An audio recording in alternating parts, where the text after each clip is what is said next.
Hello students and welcome to your English language class. I hope you all are doing great. Now today we'll be reading the second story from your chapter, Two Stories About Flying. The title of this story is The Black Aeroplane and it's written by Frederick Forsyth.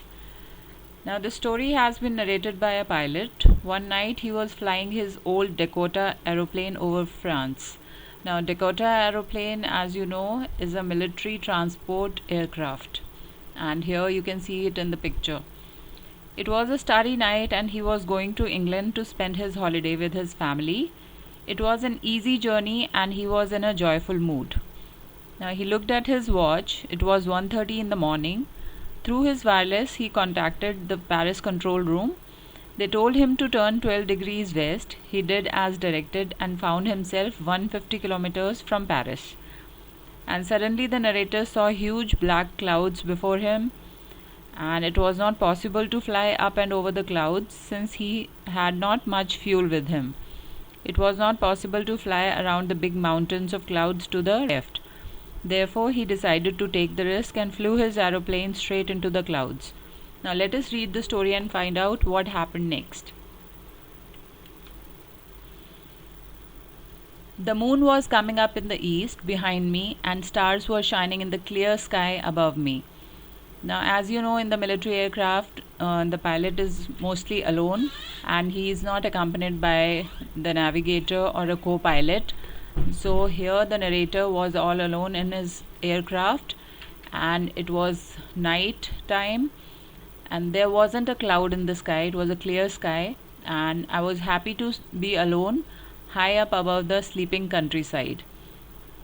And he was very happy because the sky was clear and he could fly the aircraft very comfortably in the sky. I was flying my old Dakota aeroplane over France back to England. I was dreaming of my holiday and looking forward to being with my family. Now he is very happy because he'll be going on a holiday along with his family. I looked at my watch 1:30 in the morning, and the time by his watch was 1:30 in the morning. I should call Paris control soon. Now he thought of calling the Paris control room so as to inform that he is coming over there. As I looked down past the nose of the aeroplane, I saw the lights of a big city in front of me. I switched on the radio and said, Paris Control, Dakota DS-088, here. Can you hear me? I'm on my way to England, over. Now he's flying past Paris and he decided to talk to the control room there in Paris, and he wanted to inform them that he is on his way to England. Now the voice from the radio answered me immediately, DS-088, I can hear you. You ought to turn 12 degrees west now, DS-088, over. Now this is how the conversation between the control room and the pilot usually happens, and you must have seen in movies or maybe in some documentaries.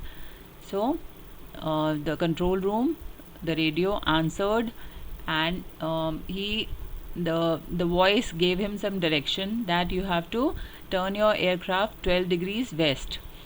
Now I checked the map and the compass, switched over to my second and last fuel tank, and turned the Dakota 12 degrees west towards England. Now, as directed by the radio voice, he turned the Dakota aeroplane 12 degrees west towards England, where he was about to land. I'll be in time for breakfast, I thought. A good big English breakfast. Everything was going well. It was an easy flight. Paris was about 150 kilometers behind me when I saw the clouds. Now, he had flown past Paris, and Paris was 150 kilometers behind him. And suddenly he saw the clouds, storm clouds. They were huge. Now, this sight is quite scary for the pilot because all the pilots want a clear sky so that they can see what's there ahead in front of them. Now, they looked like black mountains standing in front of me across the sky. Now, imagine yourself flying the aircraft and suddenly you encounter huge storm clouds, black in color, and you are not able to see anything. How will you feel? Scared? Of course. Now I knew I could not fly up and over them, and I did not have enough fuel to fly around them to the north or south. अब इसके fuel tank में fuel भी almost ख़त्म होने वाला था, तो ही couldn't take the risk of flying north or south, but he had to go straight up ahead. I ought to go back to Paris, I thought, but I wanted to get home. I wanted that breakfast. Now, one thing he could do is he could fly back to Paris, because it was just 150 kilometers away from where he is right now. So he thought, but then again he thought that I want to have breakfast in England. I'll take the risk, I thought, and flew that old Dakota straight into the storm. Now he thought of taking a risk, and so he flew straight into the storm. Inside the clouds, everything was suddenly black. It was impossible to see anything outside the aeroplane. Now, obviously, the black cloud surrounded the aircraft, and it was impossible for him to see anything. What's there ahead? The old aeroplane jumped and twisted in the air. I looked at the compass. I couldn't believe my eyes. The compass was turning round and round and round. It was dead. Now, even the compass had stopped working, and it was kind of dead. It would not work. The other instruments were suddenly dead too. I tried the radio. Now, the pilot tried everything, but he couldn't make the instruments work. Everything stopped working in the aircraft, all the instruments. Paris control, can you hear me? Now he tried reaching out to the Paris control room over the radio, but there was no answer. The radio was dead too. I had no radio, no compass, and I could not see where I was. I was lost in the storm. Then in the black clouds quite near me, I saw another aeroplane, and amidst the black clouds, he saw another aircraft, and it was black in color. It was a black aeroplane. It had no lights on its wings, but I could see it flying next to me through the storm. उसकी जो wings पे आपने देखी होगी aircraft पे usually lights होती हैं, but in this aircraft there was no lights on its wing, but still this pilot could see the black aeroplane through the storm. I could see the pilot's face, and even in the storm, even in the black clouds, he could see the pilot's face turned towards me. I was very glad to see another person. He lifted one hand and waved. Now the pilot in the black aeroplane waved at our narrator, and our narrator was quite relieved to see another person in the storm. Follow me, he was saying, follow me. Now he tried to help our narrator, and he asked him to follow him. He knows that I'm lost, I thought. He is trying to help me. He turned his aeroplane slowly to the north in front of my Dakota, so that it would be easier for me to follow him. Now the pilot in the black aeroplane kind of helped him, and he turned his aeroplane to the north so that he could come in front of the Dakota aeroplane, and he could make him follow him. Now I was very happy to go behind the strange aeroplane like an obedient child. Now obviously he was kind of scared, and he had nowhere to go, and he was kind of lost, so he just followed him like an obedient child. Now after half an hour, the strange black aeroplane was still there in front of me in the clouds. Even after half an hour, he could see the black aeroplane flying ahead in front of him. Now there was only enough fuel in the Dakota's last tank to fly for 5 or 10 minutes more. Now in the old Dakota's fuel tank, there was only a little fuel left now, and it was enough to fly for 5 or 10 minutes or so. So I was starting to feel frightened again. So our narrator started feeling scared and started feeling frightened. But then he started to go down, and I followed through the storm. And the black aeroplane, he started to go down as if he's about to land somewhere. Suddenly I came out of the clouds and saw 2 long straight lines of lights in front of me. It was a runway, an airport. and it was quite a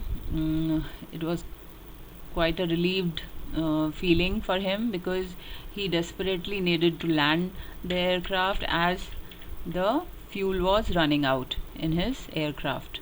I was safe. I turned to look for my friend in the black aeroplane, but the sky was empty. Now,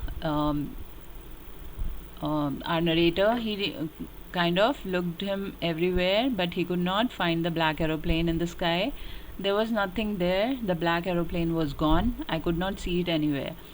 But the black aeroplane was nowhere to see in the sky. It was kind of vanished in the clouds. I landed and was not sorry to walk away from the old Dakota near the control tower. Okay, now he was very much relieved to walk away from the aircraft near the control tower.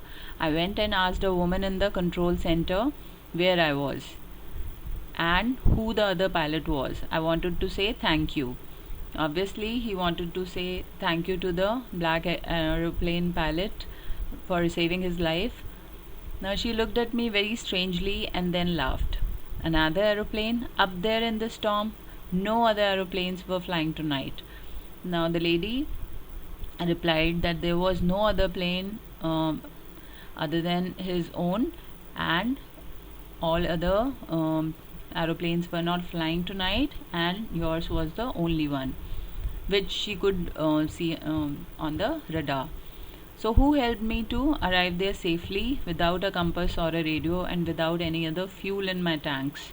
Who was the pilot on the strange black aeroplane flying in the storm without lights?